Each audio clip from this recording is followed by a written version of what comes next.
नमस्कार मंडळी, कशा आहात तुम्ही? मी ठीक आहे आणि आशा करते तुम्ही ठीक असाल. आपण आज बघणार आहोत नागपूर फेमस पोपट करी. आणि ही नागपूरला खूप फेमस आहे आणि याला पावटा सुद्धा म्हणतात. तर ती कशी करायची हे बघूया. तर चला.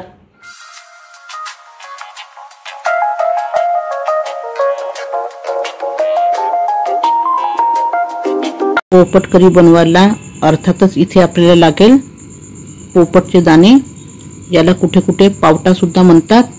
याला स्वच्छ धुवून घ्यायचे. पोपट छान धुवून घेते आता स्वच्छ पाण्याने. आता आपल्याला लागणार आहे फोडणीसाठी एक कांदा, टोमॅटो, कोथिंबीर, अद्रक लसूणची पेस्ट करून घ्यायची. कांदा बारीक चिरून घ्यायचा, टोमॅटो बारीक चिरून घ्यायचा, कोथिंबीर पण बारीक चिरून घ्यायची. काही मिरच्या लागणार आहे, मिरच्या बारीक चिरून घ्यायच्या. इथे आपण कांदा बारीक चिरून घेतला आहे, मिरच्या पण बारीक चिरून घेतली आहे, टोमॅटो बारीक चिरला आहे, अद्रक लसूणची पेस्ट केली आहे. इथे आता आपल्याला काही कोरडे मसाले लागणार आहे. तिखट, हळद, गोडा मसाला, धनेपूड, जिरेपूड. इथे आपण डायरेक्ट कुकरमध्ये करणार आहे. तर याच्यामध्ये तेल घालून घेतले आहे. याच्यात आता मोहरी टाकायची आहे. आपली मोहरी तडतडल्यावर आपण याच्यात जिरं टाकून द्यायचं आहे.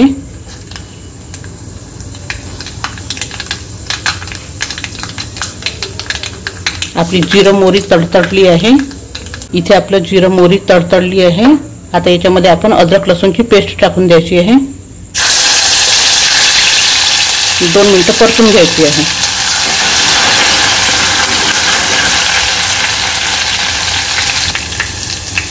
इथे आपल्या अद्रक लसूणची पेस्ट झालेली आहे. याच्यामध्ये आता मिरची टाकून द्यायची आहे. मिरची आपली ब्राऊन झाली. इथे आता आपली मिरची पण झालेली आहे. आता याच्यात कांदा टाकून द्यायचा आहे.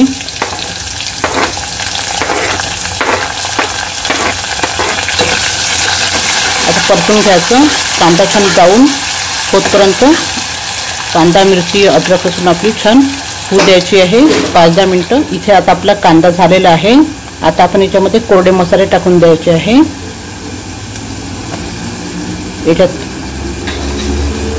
तिखट, हळद, धने जिरे पूड आणि गोडा मसाला टाकलेला आहे. याला 2 मिनिटं परतून घ्यायचं आहे. या मसाल्यातला फ्लेवर बाहेर निघतात समजा 2 मिनिटं परतले तर. इथे आपले मसाले झाले आहे. याच्यामध्ये आता आपण टोमॅटो टाकून द्यायचे आहे. आता टोमॅटो परतून घ्यायचे आहे छान मऊ होतपर्यंत.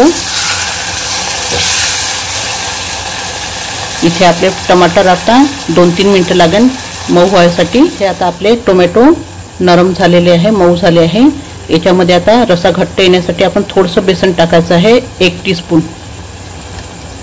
इथे मी बेसन टाकलेलं आहे 1 टीस्पून. आता 2 मिनिटं हलवून परतून घ्यायचं आहे. इथे आपण छान बेसन परतून घेतलेलं आहे 2 मिनिटं. आता याच्यामध्ये आपण पोपटचे दाणे टाकून द्यायचे आहे. आता यालाही छान परतून घ्यायचं आहे 2-3 मिनिटं.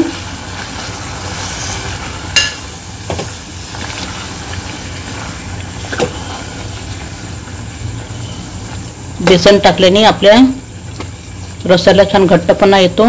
सपोज जर तुम्हाला बेसन नसन टाकायचं तर तुम्ही याच्यामध्ये शेंगदाण्याचा कुटही टाकू शकता. आता आपण छान पोपट परतून घेतला आहे. याच्यामध्ये आता पाणी घालून घ्यायचं आहे. तुम्हाला कितपत रसा पाहिजे आहे, घट्ट पातळ, त्याप्रमाणे तुम्ही याच्यामध्ये पाणी घालून घ्या. आणि आपण कुकरमध्ये करताय त्याच्या म्हणून आपण थोडंसं जास्तच पाणी घ्यायचं आहे. कारण की आपण शिट्ट्या करणार आहे तर आपलं पाणी कमी होणार. त्याच्यामुळे आपण पाणी थोडंसं जास्तच घालायचं आहे. याच्यामध्ये आता अंदाजे मीठ टाकून घ्यायचं आहे तुम्ही. आणि कोथिंबीर टाकून द्यायची आहे. आणि छान परतून घ्यायचं आहे.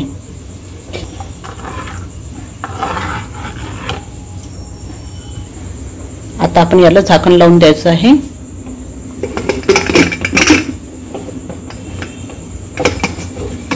आणि याला 3-4 शिट्ट्या होऊ द्यायच्या आहे। इथे आपल्या कुकरच्या 2-3 शिट्ट्या झालेल्या आहे।